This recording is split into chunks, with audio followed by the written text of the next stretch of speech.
మతంలో పుట్టిన, డబ్బులున్న వాళ్ళు పుట్టిన, పేదవాళ్ళు పుట్టిన, ఒకరోజు మన అందరం కలిసి మరణించాల్సిందే. హల్లెలూయా. అయితే ఎందుకు ఇంత ప్రాధాన్యత మరణంకి? మరణం చాలా ప్రాముఖ్యమైన సంగతి. ప్రపంచంలో చాలా చాలా సంఘటనలు ఉన్నాయి, కానీ మరణం చాలా భయంకరమైన పరిస్థితి. ఈ లోకంలో ఉన్న వారికి చాలా భయంకరమైన పరిస్థితి. లేదా దేవుణ్ణి నమ్ముకున్న మనకు కూడా కొద్ది రోజులు ఎడబాటుకరమైనటువంటి పరిస్థితి. నేను ఈ సహోదరి చూసినప్పుడు బుచ్చం గారి లావణ్య దీవెన జననం వచ్చి 5/11/2003, మరణం వచ్చి 9/7/2023. ఎంత చిన్న వయసులో చనిపోయిందే నేను బాధపడ్డాను. కరెక్ట్గా తన యవ్వన వయసు 20వ సంవత్సరం వస్తూ ఉంది. పెళ్లి చేయాల్సినటువంటి వయసు, సంతోషించాల్సినటువంటి వయసు, ఆనందించాల్సినటువంటి వయసు. మరి ఆ వయసులో ఈ బిడ్డ చనిపోయిందే, ఎందుకు చనిపోయింది అని మనం దేవుణ్ణి క్వశ్చన్ వేయలేం. కారణం ఏంటంటే, దైవచనుడు తన కుమారుణ్ణి సావుకని, మిషనరీ జర్నీకని పంపించాడు. పంపిస్తే అతను మిషనరీగా ట్రైనింగ్ అయిపోయి సావుకు వస్తాడు. ఇంకా వాళ్ళందరూ బోట్లో వస్తున్నారు, పడవలో వస్తూ ఉన్నారు. వస్తూ ఉంటే ఇంకా కొంచెం దూరంలో ఆ తాటి చెట్టు నాకు కనిపిస్తూ ఉంటుంది, చాలా దూరంలో. అక్కడికి వచ్చి అంత దూరంకి వచ్చేప్పటికి బోటు వస్తూ ఉంది తెలుస్తుంది తండ్రికి. తండ్రి ఎదురు చూస్తాడు, నా కొడుకు వస్తాడు, సేవ చేస్తాడు, వాడికి 21 సంవత్సరాలు, యేసుప్రభుని నమ్ముకున్నాడు, సేవ చేస్తాడు అనుకున్న సందర్భంలో సడన్గా ఆ నదిలో నుంచి ఒక ముసలి వచ్చి ఇద్దరు యవనస్తుల్ని పట్టుకొని పడవలోంచి లాగేసి తినేసి చచ్చిపోయాడు పాపం పిల్లడు. ఆ తర్వాత వచ్చిన తర్వాత ఆ బోట్లో ఉన్నటువంటి ఆ కెప్టెన్ ఆ తండ్రికి ఏం చెప్పాలో అర్థం కాక భయంకరంగా ఏడుస్తూ ఉన్నాడు. నా కొడుకు ఎక్కడ, నా కొడుకు ఎక్కడ, అందరు కొడుకులు ఉన్నారు కదా, అందరు పిల్లలు ఉన్నారు కదా, మరి నా కొడుకు ఎక్కడ, నా కొడుకు ఎక్కడ, నా కొడుకు ఎక్కడ అంటే వాళ్ళ కొడుకు లేడు. వాళ్ళ కొడుకుని ముసలి తినేసి ఎంత బాధాకరంగా ఉంటుంది ఒక సేవకుడు అవ్వాల్సిన వ్యక్తిని. అయితే అప్పుడు ఆ నాన్న ఏమన్నాడంటే, ఇంతమంది కొడుకులు ఉన్నారు కదా, నా కొడుకు ఒక్కడే చనిపోయాడు. అయితే ఒక పాట రాశాడు, God is good all the time అని. హల్లెలూయా. ఏం పాట అంటే, దేవుడు అన్ని సమయాల్లో మంచివాడే, ఆయన ఇష్టం, ఆయన ఏం చేస్తాడో మనకు తెలియదు, మనం క్వశ్చన్ చేయడానికే లేదు ఆయన్ని. ఎందుకు ఇంత చిన్న వయసులో చనిపోయిందని మనం అడగలేము, ఎందుకు నన్ను ఇన్ని రోజులు పెట్టిందని అడగలేము. కాకపోతే మరణం కంటే ముందుగా మనం చేయాల్సిన పని ఒకటి ఉంది. మరణం కంటే ముందుగా, మనం చనిపోవటానికంటే ముందుగా ఒక పని మనం చేస్తే మరణంలో నుంచి, శాశ్వతమైన మరణంలో నుంచి మనం తప్పించబడతాము. హల్లెలూయా. చూడండి, ఇంకో మాట కూడా కీర్తనకారుడే ఆ మాట రాస్తాడు. 63వ కీర్తన 68వ కీర్తన 20వ వచనం చూస్తారా? 68వ కీర్తన 20వ వచనం చూడండి ఒకసారి. దేవుడు పక్షమున పూర్ణ రక్షణ కలుగజేయు దేవుడై ఉన్నాడు. మరణము తప్పించుట ప్రభువైన యెహోవా వశము. అది మరణమును తప్పించుట ప్రభువైన యెహోవా. మరణాన్ని తప్పించగలిగిన వాడు ఈ ప్రపంచంలో ఎవరైనా ఉన్నారా అంటే, ఇందాక క్వశ్చన్కి ఒక క్వశ్చన్ వేసాం మనం. ఎవరు లేరు, ప్రతి ఒక్క మనిషి చనిపోవాల్సిందే. అయితే మరణం నుంచి ఎవరైనా తప్పించగలరా? ఈ లోకంలో ఉన్న దేవుళ్ళు, దేవతలు, నేను చాలా సంవత్సరాలు, నా 20 సంవత్సరాలు వచ్చిన దాకా, 19 సంవత్సరాలు వచ్చిన దాకా మా ఊరు దేవాలయంలో నేను పూజారిగా ఉండేవాడిని. మా ఊరు దేవాలయం ఉంటుంది కోగిలిపల్లిలో, అక్కడ నేను పూజారిగా ఉండేవాడిని. నేను 20వ సంవత్సరం, 19వ సంవత్సరం, 18వ సంవత్సరం నేను ప్రభుని నమ్ముకున్నాను. 19కి నేను రక్షణ పొందాను. 20వ సంవత్సరం ప్రభులు కంప్లీట్గా వచ్చేస్తాను అనుకోండి. అయితే అంతవరకు దేవుళ్ళు చాలా మంది నాకు తెలుసు, ఈ లోకంలో చాలా మంది దేవుళ్ళు అనిపించిన వాళ్ళు తెలుసు. వాళ్ళందరూ చనిపోయారు, కానీ తిరిగి ఎప్పుడు లేదు. నేను చదువుకుంటా ఉన్న రోజుల్లో క్రీస్తు పూర్వం, క్రీస్తు శకం అని చెప్తున్నారు. క్రీస్తు పూర్వం ఏంటి సార్, క్రీస్తు శకం ఏంటి సార్ అంటున్నాను. నాకు అంతకుముందు చదువు కూడా సరిగా వచ్చేది కాదు. ప్రభుని నమ్ముకున్న తర్వాత నాకు చదువు కూడా చాలా బాగా రావడానికి దేవుడు సహాయం చేశాడు. అంతకుముందు నేను అన్ని ఫెయిల్యూర్ అవుతా వచ్చా, అన్ని ఫెయిల్ అయ్యి, 7th ఫెయిల్ అయ్యి, 10th ఫెయిల్ అయ్యి, ఇంటర్మీడియట్ 2 సార్లు ఫెయిల్, అన్నీ ఫెయిల్ అయిపోతానే ఉన్నాను. ఈ క్రీస్తు పూర్వం, క్రీస్తు శకం అని అడుగుతూ ఉంటున్నప్పుడు, యేసు ప్రభు పుట్టినప్పుడు, యేసు ప్రభు పుట్టక ముందు, యేసు ప్రభు చనిపోయిన తర్వాత, అంటే ఈయనకు ఒక హిస్టరీ ఉంది, ఈయనకు ఒక చరిత్ర ఉంది. మరణానికి తిరిగి లేచాడు అని మా గురువుగారి దగ్గరికి వెళ్ళి అడిగాను. సార్ గురువుగారు, మన స్వామి ఎప్పుడు పుట్టాడు, ఎప్పుడు చచ్చిపోయాడు అని అడిగాను. ఆయన సరిగా చెప్పలేదు అనుకోండి. ఓకే, దాని గురించి నేను పెద్దగా చెప్పాలనుకోవట్లేదు, ఆ విషయాలన్నీ గురించి. సరే, మొత్తానికి యేసుక్రీస్తుకు ఒక చరిత్ర ఉంది. యేసుక్రీస్తు చనిపోయి తిరిగి లేచినాడు. దేవుని యొక్క వాక్యంలో ఏముందంటే, మరణం నుంచి తప్పించుట యెహోవా ఆయన వశము, ఆయన మన మరణం నుంచి తప్పిస్తాడు. అయితే నేను 3 విషయాలు ఇక్కడ మీతో చెప్పాలని నేను ఆశపడతా ఉన్నాను. ప్రతి ఒక్కరూ ఒకరోజు మనం చనిపోవాల్సిందే. ఈ మరణం శాశ్వతం, ఈ మరణం ఖచ్చితంగా ఉంటుంది. కాబట్టి ఏ మరణం మనకు అశాశ్వతమైంది, శాశ్వతంగా ఉండేది ఏంటి? ఈ లోకంలో మనం ప్రతి ఒక్కరూ చనిపోవాల్సిందే. యేసుక్రీస్తు లోకానికి రావడానికి గల కారణం ఏంటంటే నీవు నేను శరీర సంబంధమైన ఈ రోగంలో ఉన్నటువంటి పరిస్థితుల్లో మనం చనిపోతాం. మరలా తిరిగి ఒక లోకం ఉంది, దాన్ని పరలోకం అంటారు లేదా స్వర్గం అంటారు. దానికి పునాదులు కలిగినటువంటి పట్టణం అది. అది ఎన్ని భూకంపాలు వచ్చినా పడిపోదు. అది శాశ్వతమైన రాజ్యం. అక్కడ ఆకలి ఉండదు, దప్పిక ఉండదు. సంతోషకరమైనటువంటి ప్రాంతానికి తీసుకెళ్ళడానికి 2424 సంవత్సరాల క్రితం యేసు ప్రభు ఈ లోకానికి వచ్చి ఆయన చనిపోయి ఆయన తిరిగి లేచి ఆయన మరలా పరలోకాన్ని ఆరోహించారు. ఎవరైతే క్రీస్తునందు మృతులు ఇక్కడ రాసి ప్రభువునందు మృతులైన మృతులు ధన్యులు. అంటే యేసు ప్రభులోకి వచ్చి ఎవరైనా చనిపోతే వాళ్ళు ధన్యులు. కారణం ఏంటంటే మరణములో నుంచి దేవుడు వారిని తప్పిస్తాడు. 3 విషయాలు ఇక్కడ నేను మీతో చెప్పి మానేస్తాను మరణం గురించి నాకు ఇచ్చిన సమయాన్ని బట్టి. లూకాసు వార్త 16వ అధ్యాయంలో 2 మనుషులు మనకు కనిపిస్తూ ఉంటారు. ఒక ఆయన ధనవంతుడు, ఇంకొక ఆయన లాజరు అని రాయబడింది. ధనవంతుడి పేరు రాయలేదు, లాజర్ పేరు రాయబడింది. ధనవంతుడు ఎలాగుంటాడో అక్కడ రాయబడింది. ఓదావరి రంగు వస్త్రాలు ధరించుకొని ప్రతిరోజు సంతోషించేవాడు, ఆనందించేవాడు, బాగా బతికినవాడు. అన్ని రకాల పరిస్థితులు ఉన్నాయి. ఒకవేళ ఈ రోజుల్లో అయితే అద్దాల మేళలో ఉండేవాడేమో, కారులో ఏసీలో తిరిగేవాడేమో, రకరకాల పరిస్థితి, పనోళ్ళు, అన్ని రకరకాల పరిస్థితులు ఉన్నాయి. కానీ ఈ లాజరు దరిద్రుడు, ఏమీ లేనివాడు, ధనవంతుడు ఏదైనా కింద బారేస్తే ఆ రొట్టె ముక్కలు తిని బ్రతుకుతా ఉన్నాడు. ఒకరోజు 2 చనిపోయారు. ఒకరోజు 2 చెప్పాం కదా, మరణానికి తేడా లేదు, ప్రతి ఒక్కరు ఒకరోజు చనిపోవచ్చు. ఒకరోజు 2 చనిపోయారు. ధనవంతుడు చనిపోయాడు, ఈ లాజరు చనిపోయాడు. ధనవంతుడు చనిపోయి నరకంలో పడ్డాడు.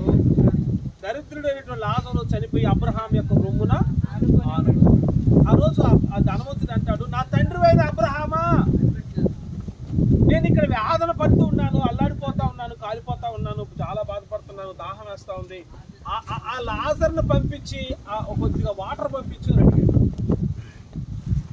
దేవుడు అంటాడు, నీవు బ్రతికున్నప్పుడు నీ ఇష్ట ప్రకారం బ్రతికావు. హల్లెలూయా. నీ ఇష్ట ప్రకారం జీవించావు. నీకు ఏది ఇష్టమో తిన్నావు, ఎట్లా బతికాడు బతికావు. నీకు ఒక అదుపు లేదు, నీకు ఒక పొదుపు లేదు, నీకు అడ్డు లేదు, ఆటంకాలు లేవు. నీ ఇష్టం, ఇదే బతుకున్నట్టుగా బ్రతికావు. నీ ఇష్ట ప్రకారం తాగావు, చిందులేసావు, నీ జీవితాన్ని ఎట్టయినా బ్రతికావు. కానీ లాజరు అలా బ్రతకలా, కష్టపడతా బ్రతికాడు, బాధపడతా బ్రతికాడు, దేవుని యందు విశ్వాసంతో బ్రతికాడు, దేవుని యందు నిరీక్షణతో బ్రతికాడు. కనుక ఇప్పుడు సంతోషంతో ఉన్నాడు. హల్లెలూయా. ఆనందంగా ఈ లోకంలో బ్రతికాడు. వాడు ఇష్టం వచ్చినట్టు బ్రతికాడు. సంతోషంగా ఉండడం దేవుని చిత్తమే, మనం ఆనందంగా ఉండడం దేవుని చిత్తమే, మనం బాగా తినడం దేవుని చిత్తమే, కారులో ఏసీలు ఏమైనా తినడం దేవుని చిత్తమే. కానీ అక్రమైన మార్గంలో సక్రమైన కాకుండా తన జీవితాన్ని ఎంత నాశనం చేసుకుని అన్ని రకాలుగా బ్రతికాడు. అయితే చివరికి అతనికి పరిస్థితి ఏంటంటే నరకంలోకి వెళ్ళాడు. ఇతను మాత్రం అబ్రహాము రొమ్ములోకి వెళ్ళాడు. హల్లెలూయా. ఎప్పుడైతే ఇతను అబ్రహాము రొమ్ములోకి వెళ్ళాడో, ఈ లోకంలో శ్రమలు ఉన్నాయి, ఈ లోకంలో కష్టం ఉంది. ఇప్పుడు చనిపోయినటువంటి చెల్లి చిన్న వయసులో చనిపోయింది. తన యేసు ప్రభుని నమ్ముకుందని నేను అనుకుంటా ఉన్నా, రక్షణ పొందిందని నేను అనుకుంటా ఉన్నా. అయితే ఈ లోకంలో ఏ వయసులో చనిపోవడానికి మనం చెప్పలేము. దేవుని చిత్తం, అది దేవుని ఇష్టం. మనం ఈ రోజుల్లో ఎంత వరకు ఉండాలో అంత ఉండి దేవుడు రమ్మంటే వెళ్ళిపోవాల్సింది, అంతే. వాళ్ళ ఇష్టమా, దేవుడి ఇష్టమా. కానీ దేవుడిని నమ్ముకుంది కనుక దేవునితో సమాధానం కలిగి ఉంటుంది పరదేశంలో. హల్లెలూయా. ఈ లోకంలో ఉన్న మనం తెలుసుకోవాల్సింది ఏంటంటే, యేసు ప్రభుని నమ్ముకున్నటువంటి మృతులు ఎవరైతే ఉన్నారో వాళ్ళు ఎలాగా ఉన్నా, అంటే ఎలాగంటే ఆర్థికంగా బాగలేకపోయినా, సరైన వస్త్రాలు లేకపోయినా, డబ్బులు లేకపోయినా, ఆస్తి లేకపోయినా, ఏమి లేకపోయినా ప్రియ దేవుని బిడ్డలారా, చనిపోయిన తర్వాత దేవునితో ఉంటారు. ఈ లోకంలో బాగా బ్రతికినటువంటి వ్యక్తి దేవుడు లేకుండా చనిపోతే, అంటే బాగా బ్రతకడం తప్పు కాదు, కానీ దేవుడు లేకుండా చనిపోతే ఆ వ్యక్తి నరకంలో యాతన పడతా ఆ రోజు అంటాడు, నాకు ఇంకా అన్నదమ్ములు ఉన్నారు, వీళ్ళందరినీ పంపించి, ఇగో ఈ లాజరుని పంపించి చెప్పించు అన్నాడు. ఇంకా ఛాన్స్ లేదు. అందుకని ఆ పాటలో ఏముందంటే, మరణానికంటే ముందే నువ్వు రక్షణ పొందు. హల్లెలూయా. మరణం కంటే ముందే, నువ్వు ఈ లోకంలోంచి వెళ్ళిపోక ముందే, నీ వయసు రాకంగా ముందే దేవుణ్ణి, నీ సృష్టికర్తను స్మరణకు తెచ్చుకో అంటాడు ప్రసంగ గ్రంథంలో. కాబట్టి ప్రియ దేవుని బిడ్డలారా, ఈ లాజరు అయితే సంతోషంగా ఉన్నాడు, ఆ ధనవంతుడైతే శ్రమ పడుతూ ఉన్నాడు. ఇంకో విషయం కూడా నేను గుర్తు చేస్తాను. మరణం గురించి వీళ్ళకు ఒక స్పష్టత వచ్చింది. మరణం అంటే ఎంత బ్రతికినా, ఎలా బ్రతికినా నా ఇష్ట ప్రకారం తక్కువ బిక్కుడు అయిపోతామని ఏమి ఉండదు.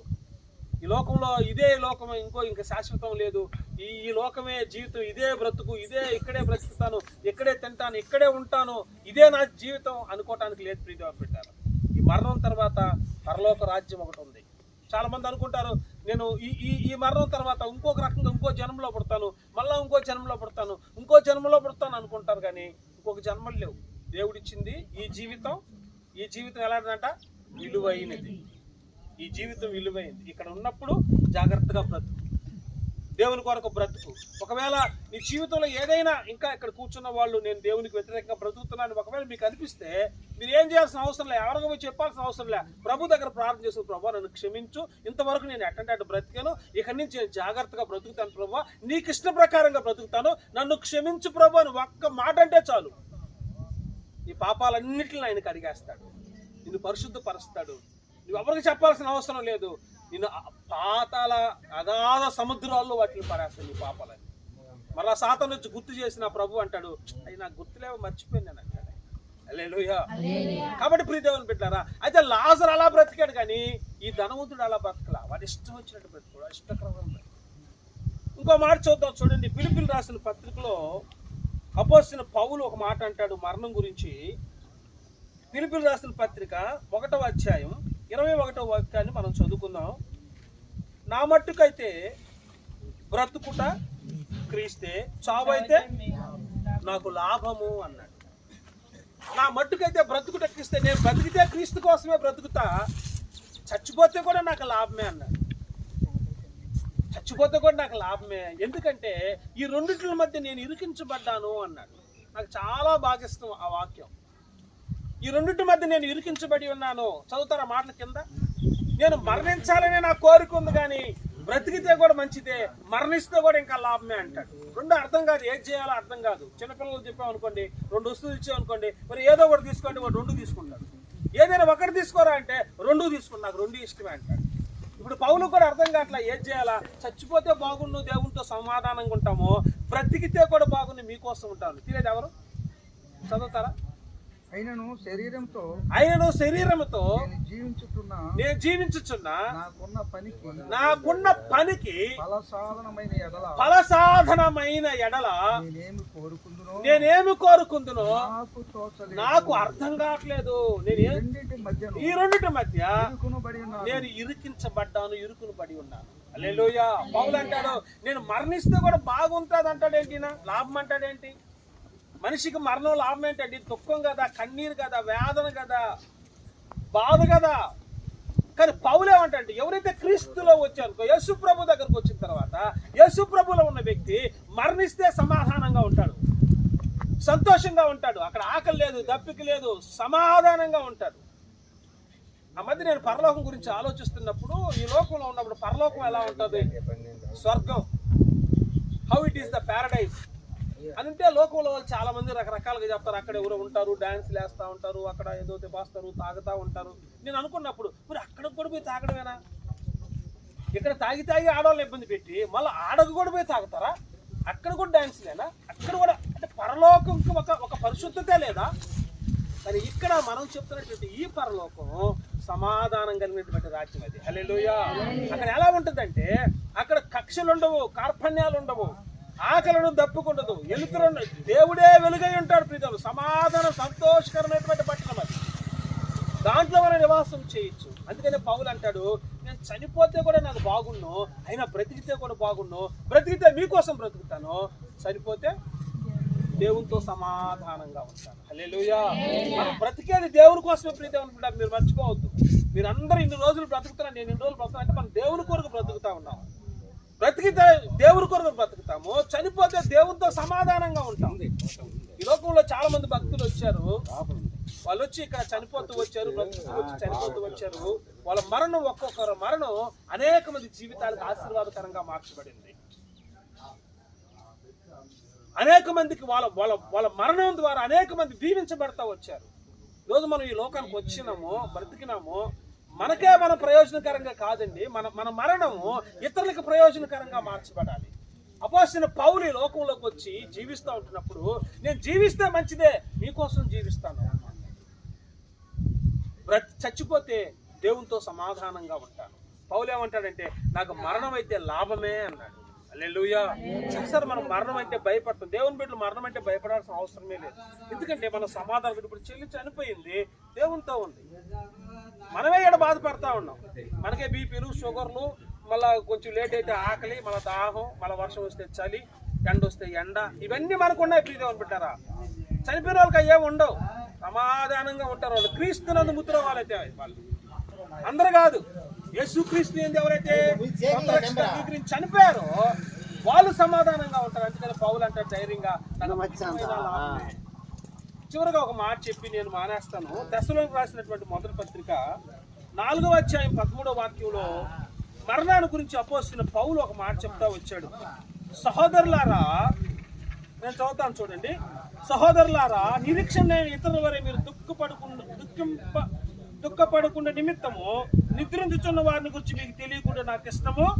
మీకు ఒక విషయం చెప్పాలనుకుంటున్నాను నేను. పౌలు అంటాడు, సహోదరులారా, మీకు ఒక సంగతి చెప్పాలి, ఒక రహస్యం చెప్పాలి. ఆ విషయం మీకు తెలియాలి. మీకు తెలియకపోతే నాకు చాలా బాధ వస్తుంది. మీకు తెలుసుకొని ఉండాలా.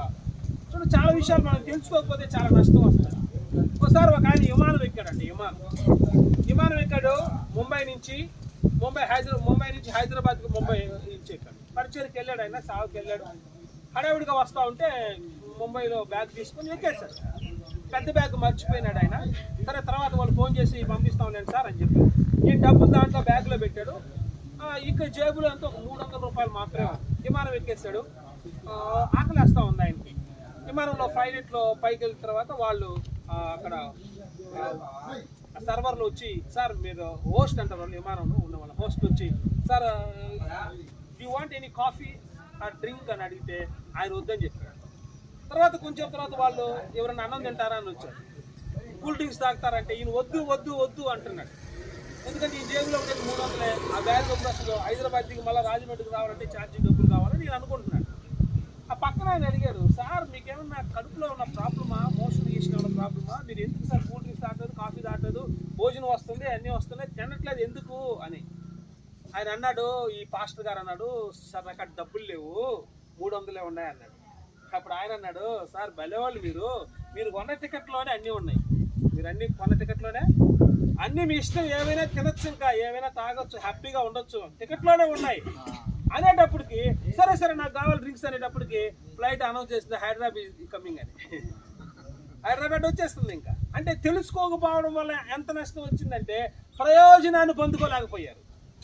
అప్పుడు ఆకలితో ఉండాల్సి వచ్చింది, దప్పికతో ఉండాల్సి వచ్చింది. అందుకనే పౌలు అంటాడు, నిరీక్షణ లేని ఇతరుల వలె మీరు దుఃఖింపకుండా నిమిత్తం మీకు ఒక విషయం చెప్దాం అనుకుంటా, ఒక రహస్యం ఏంటంటే అది ఏం చదవండి ఒకసారి. సహోదరులారా, నిరీక్షణ లేని ఇతరుల వలె మీరు దుఃఖపడకుండా నిమిత్తము నిద్రించుచున్న వారిని గురించి మీకు తెలియకుండా నాకు ఇష్టము. యేసు మృతి పొంది తిరిగి లేచింది మనం నమ్మినట్లా అదే ప్రకారం యేసును నిద్రించిన వారు దేవుడు ఆయనతో కూడా వెంట పెట్టుకొని వచ్చును.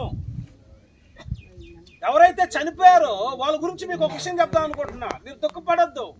నిరీక్షణ లేని వాళ్ళైతే దుఃఖపడతారు, నిరీక్షించుతున్న వారు దుఃఖపడరు. మరణించిన వారు లేదా నిద్రించిన వారు అని రాయబడింది. నిద్రించిన వారు అంటే మళ్ళా లేస్తారు. నిద్రపోతున్నారు ఎవరన్నా బాధపడతాం మనం? మన పిల్లడు నిద్రపోతున్నాడు అనుకోండి, బాధపడతామా? బాధపడడం. 6 అయింది అనుకోండి, మా వాడు 9కి లేస్తాడు, ఒక్కోసారి 9కి లేస్తాడు, సేయగడతాడు. అర్లీ మార్నింగ్ నాకు ఆఫీస్ టైం వద్ద వరే లేరా నానా అంటుంటా. నేను బాధపడతానా? బాధపడి, ఎందుకని వాడు నిద్రపోతాడు, లేస్తాడు. అంటే ఎవరైతే చనిపోయిన వారు అని రాయబడిన బైబిల్లో నిద్రించిన వారు అంటే one fine day they will be awake అనమాట. వాళ్ళు మళ్ళీ తిరిగి లేస్తారు. ఒకరోజు వారు లేస్తారు. ఇక్కడ చనిపోయినటువంటి ఈ సహోదరి ఒకరోజు లేస్తుంది. ఎప్పుడు అక్కడ రాయబడింది, ఆయన బోరధ్వని వినిపినప్పుడు ముందంట చనిపోయిన వాళ్ళు లేస్తారంట, రెప్పపాట్లో వాళ్ళు లేస్తారు. ఒకవేళ మనం కానీ బ్రతుకుంటే, యేసు ప్రభువుని నమ్ముకుంటే, మనం కూడా మహిమ శరీరంలో ధరించి ఆయన్ను మనం ఎదుర్కొంటాం. హల్లెలూయా. కాబట్టి నిరీక్షణ ఏంటంటే దేవుని బిడ్డలకి, ఈ లోకంలో చనిపోయినటువంటి వారికి నిరీక్షణ ఏంటంటే ఒకరోజు మనం వాళ్ళని చూస్తాము, ఒకరోజు మరలా మనం తిరిగి వాళ్ళని చూస్తాము. వాళ్ళు చనిపోలేదు, వాళ్ళు నిద్రిస్తున్నారు, వాళ్ళు అంతే. దావిసేనుడు అంటాడు, నా అడ్రస్ మార్చుకున్నాను అన్నాడు ఆయన. నేను చనిపోవట్లేదండి, నా అడ్రస్ మారింది. ఇంతకుముందు ఈ ఊరి పేరు ఏం పేరు? రవీంద్రపురం. ఈ ఊరు పురుషుకోరపురం, చంద్రశేఖరపురం. ఇంతకుముందు అడ్రస్ ఏ ఉండేది? ఈ అడ్రస్ ఉండేది అనమాట. బుచ్చంగారి లావణ్య అలియాస్ దీవెన, చంద్రశేఖరపురం, ఏ మండలం ఇది? గడవలూరు మండలం అని ఉంది. ఇప్పుడు ఆ అడ్రస్ మారింది. ఏమో మారింది? పరలోకం, బుచ్చంగారి లావణ్య, కేర్ ఆఫ్ పరలోకం, ఇంకా యేసయ్య, ఇట్లా మారింది. అడ్రస్ చేంజ్ అయిందే కానీ మనిషి ఏం మాట్లా. హల్లెలూయా.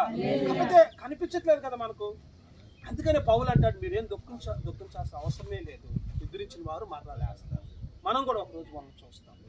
కాబట్టి దీన్ని బట్టి మీరు ఒకరిని ఏమని చేస్తారంటే ఆదరించుకోండి అన్నాడు దేవుడు. హల్లెలూయా.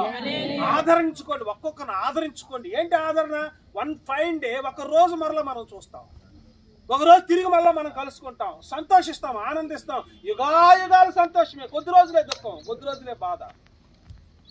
కాబట్టి ప్రియమైన దేవుని బిడ్డలారా, క్రీస్తునందు మృతులైనటువంటి పురుషులు ధన్యులు, వారు మరలా దేవునితో కూడా ఆయన వచ్చినప్పుడు రెండో రాకట్లో మనం ఆయనతో పాటు రెప్పపాటున ముందు చనిపోయిన వారే లేస్తారు, బ్రతుకున్న వారు మరలా వాళ్ళతో కలుసుకుంటారు. కాబట్టి ఈ యొక్క రహస్య సంబంధమైనటువంటి ఆశీర్వాదం ఇది. యేసుక్రీస్తు రక్షణ అంటే, క్రైస్తత్వం అంటే ఏదో కాదు. క్రైస్తత్వం అంటే పరలోకానికి మార్గం. ఆ మార్గం యేసుప్రభుని నమ్ముకోవడం వల్ల మనకి ఏమొస్తుంది అంటే డబ్బులు వస్తాయి, ఆస్తి వస్తాయి, రోగం బాధి, ఇవన్నీ ఓకే, ఇవన్నీ జరుగుతాయి. నా జీవితంలో కూడా జరుగుతూనే ఉన్నాయి. నేను యేసుప్రభుని నమ్మక ముందు అసలు ఏవో చదివేవనే కాదు. ఆ తర్వాత మా ఊర్లో అసలు చదువురాని మొద్దులు ఎవరైనా ఉన్నారంటే నా పేరు ఫస్ట్ పేరు. దేవుడు నాకు సహాయం చేశాడు, చదివించాడు, డాక్టరేట్ చదువుకున్నా, చాలా ఎక్కువ చదువుతాడు, సహాయం చేశాడు, గవర్నమెంట్ ఉద్యోగం ఇచ్చాడు. మా ఇంట్లో అందరికి మందులే, మెడిసిన్ ఎప్పుడు హాస్పిటల్లో, ఎప్పుడు మా ఇంట్లో ఫుల్ హాస్పిటల్లో, మెడికల్ షాప్ లాగా ఉండేది. దేవుడు సహాయం చేశాడు. ఇప్పుడు ఎవరికి మెడికల్ పెద్దగా లేవు. మా అమ్మ చిన్న మందు వాడుతుంది అంతే. కొన్ని వేల రూపాయలు, లక్షల రూపాయలు దాని చుట్టూ తిరిగేది, మా హాస్పిటల్కి అయిపోయింది. నేను ఎవరో మా ఊరికి వస్తే ఒక ఆయన అంటాడు, నువ్వు ఏమైనా చేసావే అన్నాడు. ఏం చేశానన్న? మీ ఇంట్లో అందరిని మార్చేసావు నువ్వు అన్నాడు. పక్కా అంటే ఆయన మార్చడం ఏంది, దేవుడు కదా మార్చేదా. హల్లెలూయా. అని మనం మార్చడం కాదు, దేవుని యొక్క శక్తిలోకి ప్రతి ఒక్కరు రావాల్సిందే. ఈ ప్రాంతంలో ఉండే వాళ్ళు, ప్రపంచంలో వాళ్ళందరూ యేసుప్రభు ఉంటాడు, ఎవ్వరూ నశించిన దేవునికి ఇష్టం లేదు, అందరూ మారు మనసు పొంది రక్షణ పొందాలి. హల్లెలూయా. అయితే ఈ కుటుంబం కొరకు మనం ప్రార్థిస్తాం, మనందరం ప్రార్థిస్తాం. ప్రభు ఈ కుటుంబాన్ని ఆదరించండి. మనుషులుగా మనం ఏం ఆదరించలేము. బిడ్డను కోల్పోయినా వాళ్ళ తల్లిదండ్రుల హృదయాల్లో ఎంతో బాధ ఉంటుంది, దుఃఖం ఉంటుంది, వేదన ఉంటుంది. దాన్ని ఎవరు తీసివేయలేరు, అది దేవుడు మాత్రం ఓదార్చలేదు. హల్లెలూయా. ఎందుకంటే ఆయనతో ఒకరోజు మన బిడ్డను మనం కలుస్తాం, మన బిడ్డతో మనం సంతోషిస్తాం. దేవుడు మనతో ఆయన వచ్చినప్పుడు మనం ఆయనతో కలుసుకుంటాం.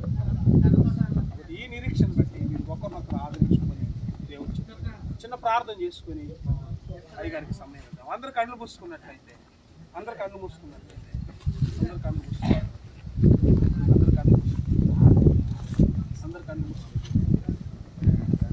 తల్లి తన బిడ్డలను మరచినా నేను మరువాలేనంటివి.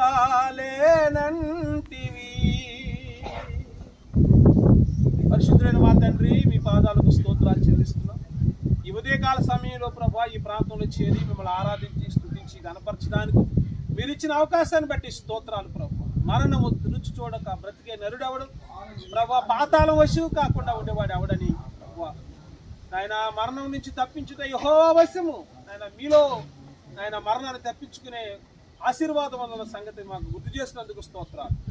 మా సహోదరి మాకంటే ముందుగా తండ్రి లావణ్య మీ దగ్గరకు చేరినందుకు బట్టి స్తోత్ర. ఈ కుటుంబాన్ని మీరు ఆదరించండి.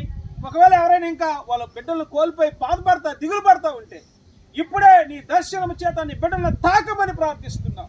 వాళ్ళ దుఃఖము, నిట్టూర్పుని యావత్తును మీరు కొట్టివేయమని ప్రార్థిస్తున్నారు తండ్రి.